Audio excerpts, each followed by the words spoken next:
Alright guys, it's been a while since I've done a video, and recently, over the last, say 3 months since summer started, you have the snook moving into the passes, you have really good outgoing tides, which brings out, definitely on outgoing, a good flush of pass crabs.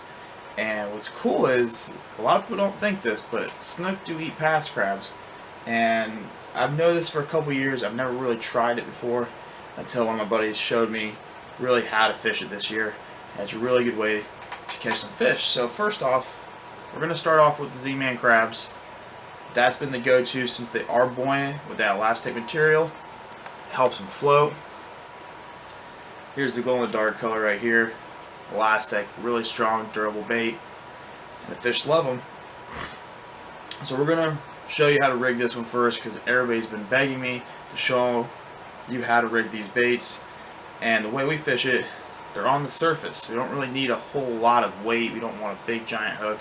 So what we've been using, personally, myself has been using, is the 3/0 Big Nasty by Trocar. American-made hook, really super sharp. And it's that perfect size where it's not going to be too big or too small, and it should hook that fish right in the top of the mouth, right in the corner, really well. So first off, take your crab, and usually you have one side that's pointed and one side that's kind of dull, more of a flat, blunt side. And I know some guys will take that hook and just push it right through, like you would a regular pass crab for tarpon fishing. So you'll just have it just like that, which is really easy to do. Cast it really well. The downside to that is, if you do hook a fish, that crab will blow up your line, slide up, and eventually if it hits your braid, it's just going to cut and you're going to lose your bait. So what I like to do is, when I tie my knot, we're using 50-pound fluorocarbon, because these fish are usually garbaging these baits and they'll fray through 30 or 40 like it's nothing. So I'll tie a uni knot to it just because I like having a little bit more control. I don't want that bait going all over the place. I'll rig it right in the side and just push it straight down that bait like you would thread a worm. And when it starts to bend over on that hook, then you can poke it through so it looks similar to that. And when you have that knot on there, you pull this hook through all the way and you pull it inside the bait. So you'll pull your knot inside that bait. And since it is a pretty big knot with that 50-pound leader, you'll leave a little bit of a tag in. Because when you leave that little bit of a tag in, that's going to actually hold that elastic material on there. And you could be able to fish this bait. Your hook's always going to be standing straight up.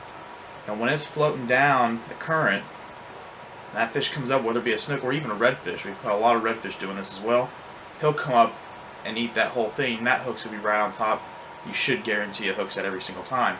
That's a really good way to do it. And the benefit to that too is sometimes that bait isn't going to slide up either with that tag and holding it in place, and if it does, it'll slide up just a little bit, usually to about like right there, and just stay stuck in that bait. Really good bait for outgoing tide, really good bait on the flats if you're looking for tanning redfish. You rig it on just a regular weedless worm hook, or like a gamakatsu weighted worm hook. That's really simple to rig. You just rig it like a regular worm. So that has been really good in that glow. Here's another one right here, especially with it being nighttime when we usually go out. A darker colored bait's going to stand out a lot better, because when those fish are looking up, they're looking for a shadow. They're not really looking for a color. They're looking for the silhouette of that bait. They're looking for a dark color. There's that red glitter, that watermelon red. Beautiful bait. Floats really well, and you can catch, probably 20 fish on one bait. And really stretchy, that elastic, really strong stuff. That's one bait. We've been catching a lot of fish on the Zman MagSwimZ as well. If we're not using the crabs in the outgoing tide, and we're finding a lot of ladyfish, the Zman MagSwimZ is just exploded this year as far as your snook fishing goes. Here's a real popular color in the white. It's an 8-inch shad tail bait. A couple different ways you can rig it, as far as just with a regular jig head. You can also rig it on a weedless worm hook. And a lot of people are wondering how you would rig this. The elastic material it's sometimes hard to rig, but once you do it a few times, you'll get the hang of it. So first off, we're going to take it out. We're going to do white just so you can see it on the camera a little bit better. And the hooks we're using, I like a jig head that's going to be strong so you'll handle a whole lot of stuff. Z-Man came out with a new jig head. It's by TT Lures. They make it for Z-Man. It's the Headlocks HD and the A-Dot. This is a 1 ounce size. The benefit to this too is since it's a 1 ounce, it's not going to sink it directly right to the bottom immediately. It's going to help that bait just kind of glide to the bottom because that Last-Tech floats. So it's going to help keep it right in the middle of the water column and take its time to get to the bottom. So you can sometimes get hit as that bait's falling down. So we're going to rig this real quick just to give you an idea of how to rig these if you plan to use it. And these will work for tarpon, snook, cobia, a lot of different species of fish, and they are Last-Tech. So I mean, you're not going to break it. That's the benefit to these things. I have caught probably 15 fish on one bait. So a lot of people do, you'll just measure it.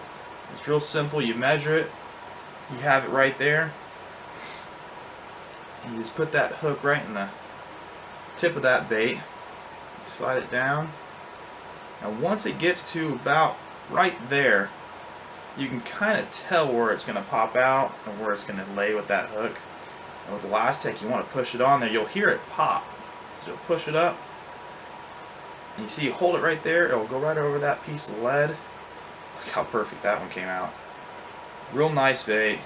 And what I usually do is I'm throwing this a lot, especially at night.